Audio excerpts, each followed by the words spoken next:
Everyone. We're here with LEL7, who is going to be Hey talking guys. about the Arcanist Cassyva deck that he's been laddering with pretty successfully, up to S rank 11 it looks like. Um, so just to start us off, what made you want to go towards kind of Arcanist and Cassyva now that the new set dropped? What cards kind of pulled you into that archetype? I wanted to try out Trinity Wing. It looked like a cool card, and my Riva deck just couldn't cut it anymore in like top S rank plays. And I actually fought against Galoon, and he was playing a cast Arcanist deck. Now I don't have him on a friend list. I didn't know exactly what cards he was playing, but from the replays that I've seen, I could like guess around what kind of things I could put into it. And this deck runs a lot of neutral Arcanist. I don't have any Abyssian Arcanist in it, but it actually plays pretty well, I think. Right, yeah. You got the Owl Beast in the Aethermancer, Mana Forger, and the Illusionist, plus the new Trinity Wing, which is a pretty strong card. You actually have it in hand right here. It adds three teachings, which are one mana spells, deal two damage, heal three, and then give you general plus one attack. I think. So that puts a Oh lot yeah. of spells in your hand. So you have a strong, core of neutrals. What kind of made you shy away from the The Abyssian faction specific cards. one? Yeah, the Abyssian ones. I think I there's don't a think they were useful. The two drop Abyssian Arcanist that gives you both a Shadow Futile and a Wraithling. It felt weak to me just because it didn't have survivability as a 2/2, and the 5/1 drop. I can't remember the name, but it didn't feel as useful. It felt very situational. Like you need a board built up before you can use that card. So I didn't feel like it fit well into the deck. So I didn't run it.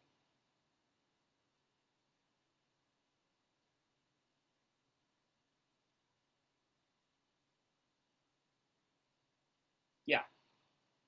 oh, excuse me. So as you as you built this deck, you started off with the Arcanists. How'd you kind of fill in the support cards? You have like a lot of the cheap spells. I think it looks like nine one mana spells. And then you're playing Shiro. So kind of how does the deck usually play out, and how did that all come together? The low cost mana spells is so that you could proc your prismatic illusionist or your LB stage, and when you have mana forger on the board, it just costs less just to play everything. You can just dump your hand, and then when you get Trinity Wing, when you have Arcanist on board, you proc that, and then you get more cards in hand. Well, that's the dream, anyways, right? Uh, Sometimes in the opening hand, you want to have at least one drop or two drop minions. So that's why I'm playing Shiro. I have eight two drops, so I have at least an opening play turn one. And if there's no minions on board, then I could at least play the Sphere of Darkness. It kind of feels bad not playing any minions as turn one, player one. But that's why I put the Shiro in there. Right, and the Shiro helps. When you get all those illusionists, it helps make them even more of a threat. Oh Um, yeah, it does. because they'll be growing, and then the Owl Beast helps them survive. So you can actually build up a decent amount of attack. So, what did you feel like were your good matchups and your bad matchups? What did you feel like you were losing to, and what did you feel like you had a strong edge against? Right now, when people play Lava Lasher as Magmar, I feel that because I've Punish in hand, it's a good matchup against that kind of play, Magmar. But overall, I think the meta is kind of evolving right now. So it's like there's no one kind of deck that it's particularly strong against, maybe because there are like no set things out there right now. But it deals well if you know how to play it. And I fumble sometimes. This deck is fairly new to me. I've never played Abyssian before, and in S rank anyways. And sometimes you get good matchups, sometimes it's bad matchups. I would say that as long as I have the draws, I can I can wiggle my way out of most situations. You just need to have good draws and know when to replace and what to keep. Right. Yeah. I mean, with the especially with the Trinity wing, you definitely have a full hand a good percentage of the time because you have so much fodder for the replaces. And I think it's definitely true that at like the beginning of a set release, you have kind of an evolving metagame. So as long as you have like a strong proactive strategy, a lot of times you can kind of punish the decks that are still trying to be kind of refined, because they need a lot more to get working. If you can just kind of play a strong, curve out and have powerful effects, then the more complicated decks that are trying to target specific things kind of come up short a lot of the time. So, Oh, oh, I sorry. figured out something that this deck is weak to. I just remembered that this deck does not run any Dispel, so it is weak to cards that I cannot target. Like if a Megazord comes out, I have no answer for it. I can't punish it. Maybe I can run a Spectral Revenant into it, or and deal 2 damage to it somehow. But let's say if Pow this has happened. Pow and the Kisser placed or it was a Ziran deck. He placed the Excelsius in my face. It was a 12/12 with Aegis Barrier, and I couldn't do anything about it. So that's what it's weak to. It's weak to things that you can't dispel and you can't target with spells. Oh, right, yeah. I actually didn't even notice the lack of dispel. I think that's actually been a little more common because the Lightbender and the Shroud are kind of getting pushed out because people are trying to play the Golems and Arcanists, which kind of fill up those utility slots because you want so much synergy. So I noticed playing in the DWC qualifier yesterday that a lot of our decks kind of didn't run any of the dispels or kind of the healing mystics and the blood tears, and some of those more standard neutral powerful effects are being pushed out because you want to have enough arcanists to get the bonds. You need all the spells to get the fox. So I think that's something that's probably true of a lot of decks right now. But then again, Lightbender being an Arcanist itself does see play in Arcanist decks. Right. Oh yeah, Lightbender does have that option of being an arcanist deck. Although I think I've seen it less than you'd expect, just because people. I think right now maybe we're in a place in the metagame where people are trying out all these cards, so they really want to jam the new interesting cards, and they're kind of maybe getting a little greedy on some of their decision making. Yeah, I agree. So, what are you strong against? Like what you said you weren't really weak against anything. Is there anything you feel like this deck just kind of crushes?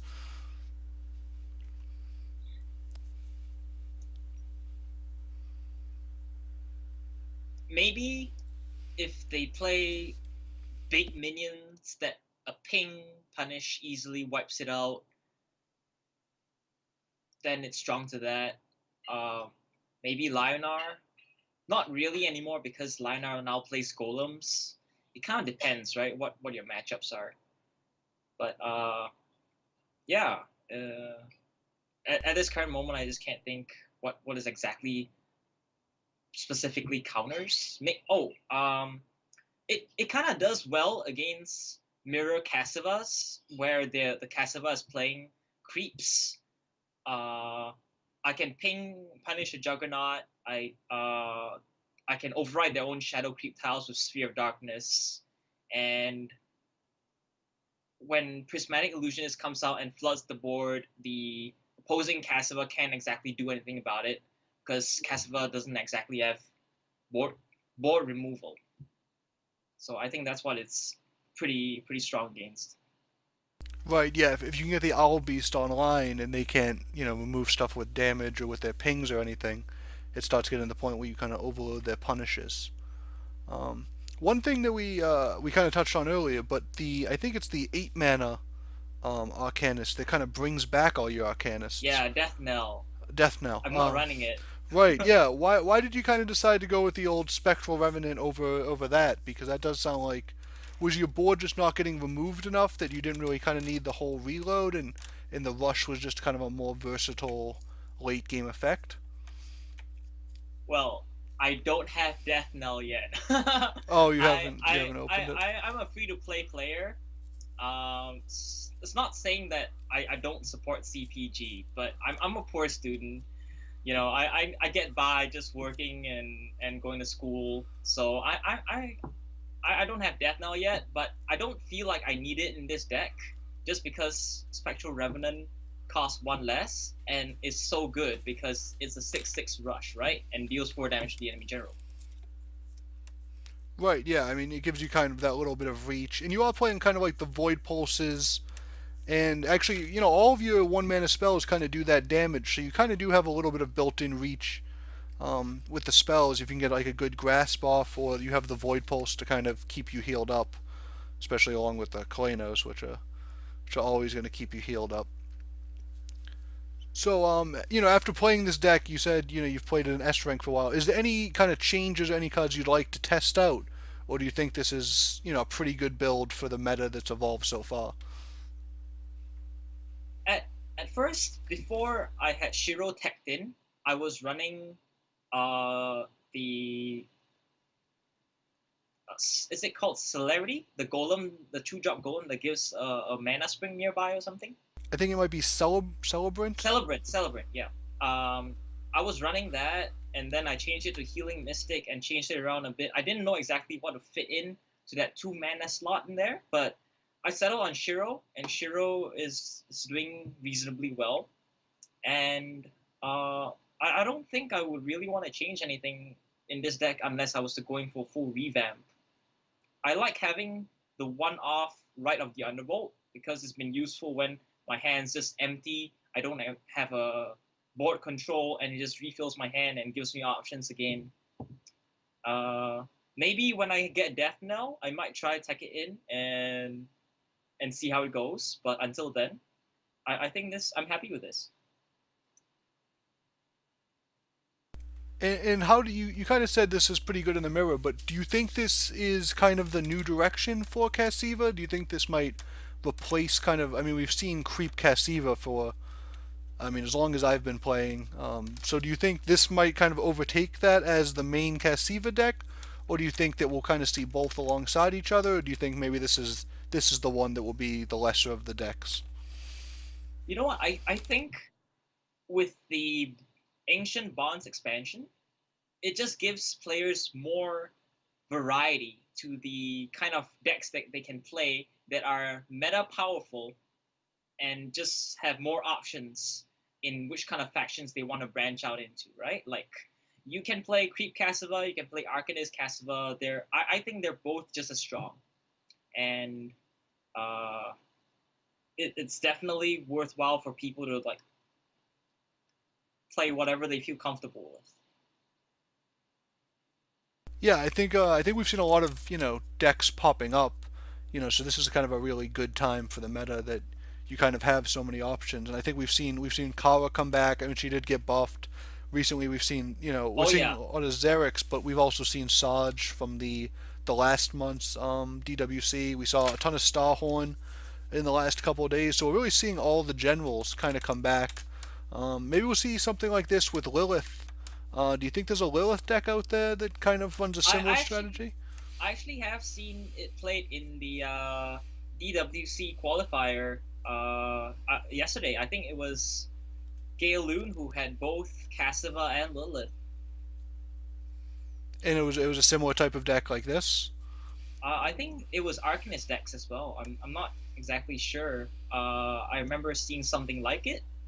Someone brought both Cassyva and Lilith, but I'm not sure exactly if they were both Cassyva deck, both Arcanist decks. Right, right.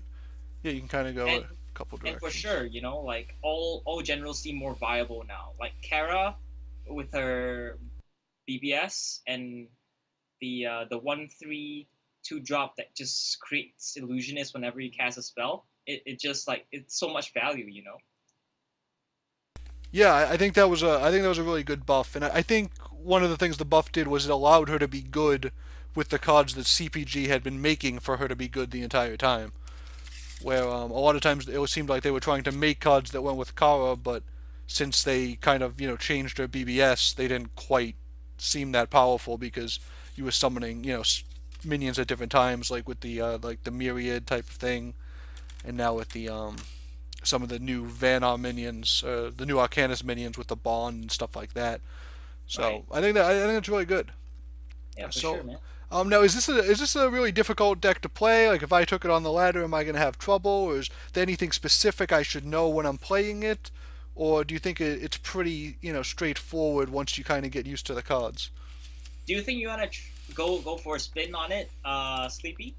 Try it out right now. Yeah, I could try it out right now. I could throw it together real quick if everyone's cool with just waiting for me to get myself together. I'm sure it'll be just fine. I think this might be my second or third game of the month, so we're gonna have to see how I am in the dumpster ranks. But I haven't been able to play as much as I'm searching for Arcanist, but I cannot spell none of these. One thing I noticed about the Nocturne, which is the 2 mana spell we talked about, the 2 mana Arcanist, Yeah. is that a lot of times when you put a shadow creep down, you want it to be under your opponent, but Oh then yeah, yeah. then you don't get the benefit of the spawn, which is It's um, weird that way. it's kind of weird that they set it up with that kind of interaction. Oh, Kaleno, yeah, and then Rev, and okay, let's see how the Gold League handles this. Well, you're definitely as player one, turn one. You're looking for a 2-drop minion, that's for sure. Right. So now we see here's some Lilith. We'll see what they're bringing out with Lilith. Maybe we'll steal their deck ideas. Now my instinct is generally just to throw back the really high cost minions. Oh yeah, that's for sure. That I would do seems that too. seems like it makes sense. Okay, so nothing good. Oh, Now my feeling, and I'm not sure if this holds true, is that Void Pulse is pretty much a late game spell. not necessarily. It's a one cost, so you can use it to proc a. Oh, okay. So you can So right now, maybe you throw back the Kaleno. Kaleno. Okay. Oh, There we go. we got There we pretty go. lucky with Yep. that. Now, when I play this, I'm allowed to replace again. Yes. Would you replace anything here? Yeah, I would probably replace the Punish because Lilith wouldn't bring out a big minion anytime soon. Right, right. So we have some cheap spells. Oh, we get the Owl Beast, which I think Oh, there is we go. We can ramp in. we get an interesting type of turn. If they don't take, two of these, we always have the kind of run here. Oh, this is kind of Oh. the punish. This is the punish. If they don't have a 1 mana spell, though, I don't really mind this. I know this is kind of like supposed to be a really good play, but I don't mind this too much when an enemy does this to me. So a couple options. I don't think we need both these void pulses, is my thinking. Probably not. Um, Unfortunately, this isn't online. Um, would you rather take the a mana tile and hit the tiger and then play Void Pulse? Do you think that's a good play? I think usually I'd try to walk forward, hit the tiger, and play this back. I have That's certainly valid as well. I have the void pulse. Maybe I can get a double proc, and I just feel like making this vulnerable to even a shadow, a sphere of darkness Yeah, yeah, is that's a little valid. risky. That's my thought. What do you think? Do you Right. think that's a decent enough Yeah, play? yeah, yeah. I Okay, agree. so my instinct is to play it here and just take the damage. And we have some kind of combos for next turn. I mean, they might try Oh, to. I love that grasp. This is great against Lilith. This really could save us if we get into a tough situation. So it looks like they're going to try to poach the tile, which I think is to be expected. Or okay, Shroud. I don't think that's It's not the worst. no, because this is still an Arcanist, right? Yeah. So it can still. Oh, Windrunner. Interesting. Okay, so these are cards I wasn't expecting. Um, Now this doesn't buff itself, is what I'm seeing. Yeah. So I could kill this, but I don't know that I need to. Um, You probably want to just because Lilith can generate so much. well, my thought was that since it doesn't buff itself and it can only buff things once, it's we can, and it's gonna move next to something because it gives it to all around it. We can probably land a nice Grasp of Agony next turn. That's true. That's true. Maybe you move down one tile, play the Owl Beast on the mana tile, and then ping the Ephemeral Shroud, and Right. and maybe play back the Prismatic somewhere safe. I don't know. Maybe Well, the Prismatic's going to be a 2/5. 2/5. Yeah, it can't contest. Because this doesn't reset, unfortunately. Otherwise, I would try to bait him into hitting this. So I think, yeah, maybe we move down here so he won't get attacked. I want to play the Owl Beast. Um, Run this down here. Run this right here, maybe. Yeah. Just so it can't be hit, and then we ping. Do you want to replace anything? I kind of want to replace the Mana Forger just because I don't think it's doing a ton right now. Yeah. Okay. That's okay. So we got a lot of void. We got a lot of procs. Oh yeah. We're never going to be short on health. And one thing that's nice is that you can set up a nice grasp with demonic lore. Yeah, I agree. So she's going to be tempted to want to kill this. Unfortunately, punish. It doesn't matter how high this gets because punish always kills this. Some Liliths skip punish and they run ritual banishing, which is a similar effect. It's not going to make a huge difference. There's not a ton of ways we can play around this. So she's going to move, I'd imagine. Maybe back. So right here, Probably forward. you think she'll move towards us? Oh, there we go. Ritual. There's the ritual.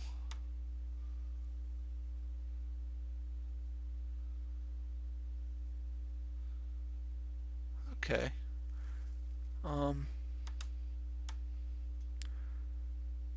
And I think the only really bad thing, I think we probably don't need a second Void Pulse. Probably not. No. Um, Oh. Well, I think, I mean, just the standby play for me is you play this, and then I have enough mana for the Grasp on the 2/2, and then I'm just going to blow up their board and probably attack with my my Prismatic. 2/5. That's not the worst. All right, I like that.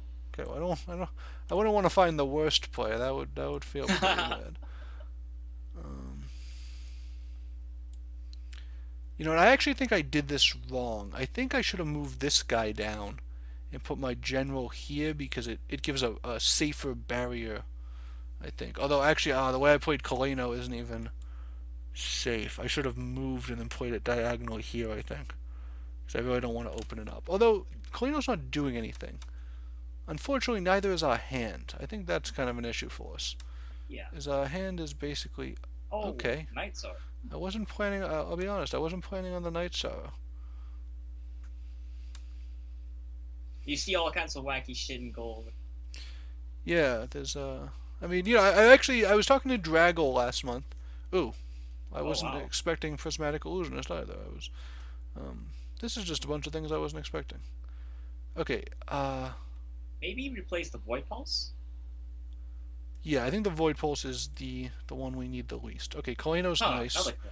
because it's just always a nice card. Okay, you could play the Kaleno on the top right corner from your general and ping the Night Sorrow, grasp the Night Sorrow and then ping it, and then go face. Now here's my thought. I think my 2/1 is less valuable than this Grasp. So I can clear his board by moving up 1 or up 2 probably. If I move this here, move up 2, play the Kaleno here, Okay. hit, ping, hit. What do you think of that? Yeah, I agree. Yeah, let's do that. Just because it gives us a nice safe Kaleno.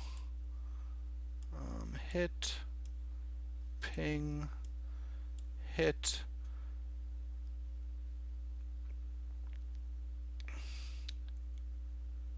Just because, yeah, the one thing to consider is I think the 2/1 is a little bit hard to protect because if we had like a bond minion, it might be worth keeping.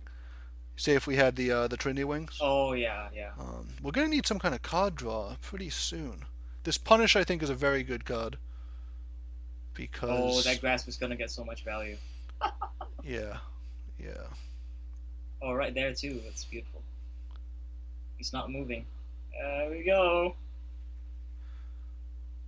Now, Alright, so right now, do you think we replace the Shiro? I think we Yeah. replace the Oh, Shiro because I yeah. think we lose to things that Grasp stops us from losing to. Oh, we got a Mana Forger. I like that Mana Forger. Could play in a safe spot. Yeah, Play in a safe spot, grasp one of the Wraithlings, and then just hit it. play this up here. And then, yeah, grasping this. And then we hit. I think we go back up to, what, 20 something? 24? Yeah, that's Wow, that's wow. pretty good. And do we move the Kaleno back, maybe? Or do we start putting... Maybe we start putting on pressure. Maybe move in next to the general, but don't hit. Don't attack, yeah. Oh my god, we just need to draw something. Yeah. The good thing is they can't BBS this turn, because we don't have any good answers to BBS. If they start playing single minions, we have, like, if they rev us right here, we really don't mind too much, because we have the punish. I mean, it's not, our favorite thing in the world, but, we do have the punish. If they Bloodborne Priestess, that's what we don't want to see. If they Night Watcher... Oh, that Night Watcher. I'm not too upset. I think we throw back a punish. Maybe Lure. I don't know. You know what? It's up to you. Yeah, maybe Lure. I guess the punish answers similar things. Oh, there we go. This is exactly Perfect. what we Play want. Play it safe. Yeah, we might as well play it back here. It has flying, and Yep. I doubt she has any range dispel. You can hit the Night Watcher, ping it, and punish. Okay, do you think it's better to punish or just use the 2 damage? Oh, maybe probably the 2 damage, yeah. Okay. Yeah, I prefer the 2 damage. So hit this, and let me make sure I get the right one.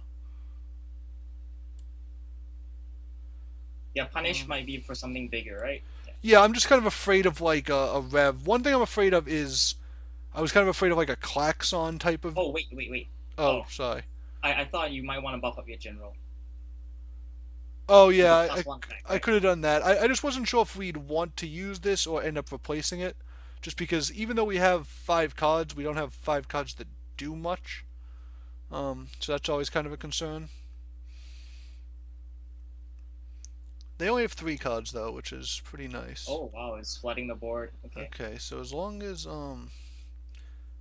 They don't have Ferosa, maybe? Because... Oh, wow. Okay, well... This could be a thing.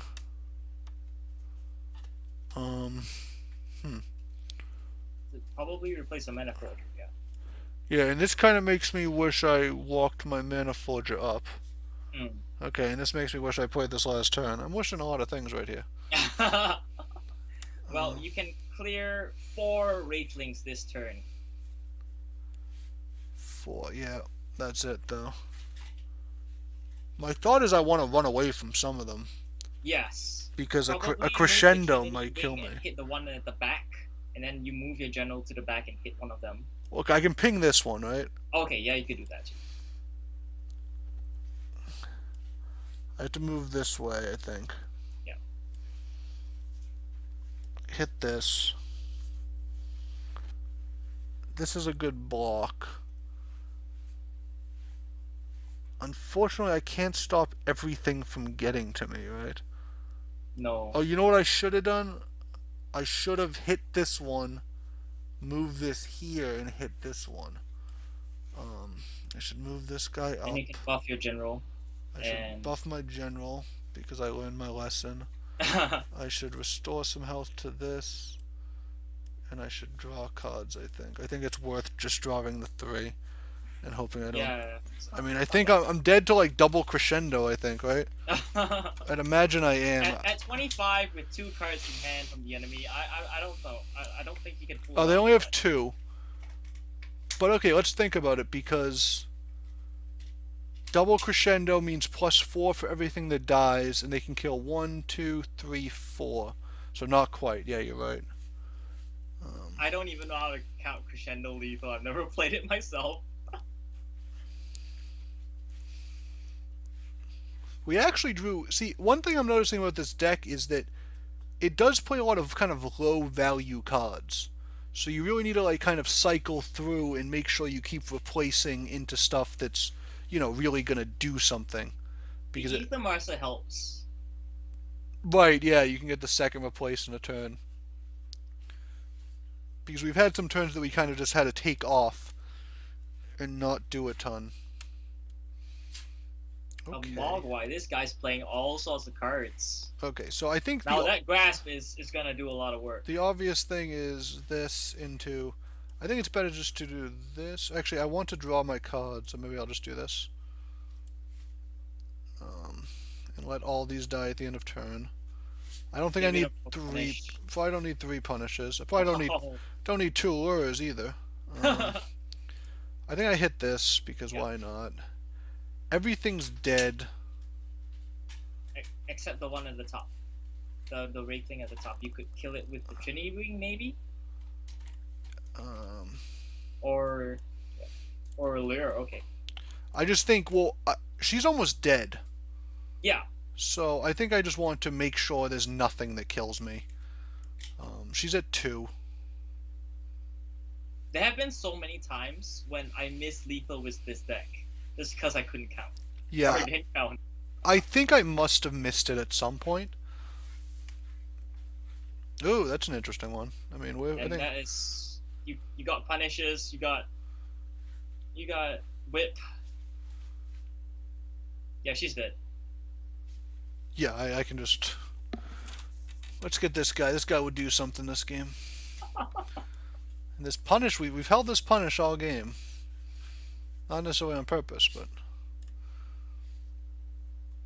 And there you go. So that was pretty interesting. We kind of got pretty lucky there because the grasps were just amazing every time we had them. Yeah. Which is kind of cool. Maybe in this metagame where people are playing, the illusionists, and stuff like I forget the 3-1 from Vanna. I forget the name of it. Um, I just can't think of it. That makes the little illusions. I mean, maybe Grasp is kind of a good metagame call in that kind of But then situation. again, people in S rank know how to play against Grasp. Right, I, yeah. I, I've held on to Grasps before that it never needed because they were played around it. But I think it was against a Magmar that he played well around it. Right, yeah. I mean, the more people, especially if people are familiar with your list, it's harder to catch people. But Oh yeah. I think there's sometimes where even if you just get one extra minion with it, I think it can be worth it. I think that was a good game. I think this is definitely an interesting deck, one that I'll probably try out because I haven't really found a good Abyssian list that I like in the new kind of meta game. I think I'll definitely want to try out some of the Abyssian specific ones just to see if we can make any of those work. But I think this is a great starting point. So thank you for sharing that. All right. Thank you very much for casting. All Of course, I hope you continue to do well. right. Thank you very much.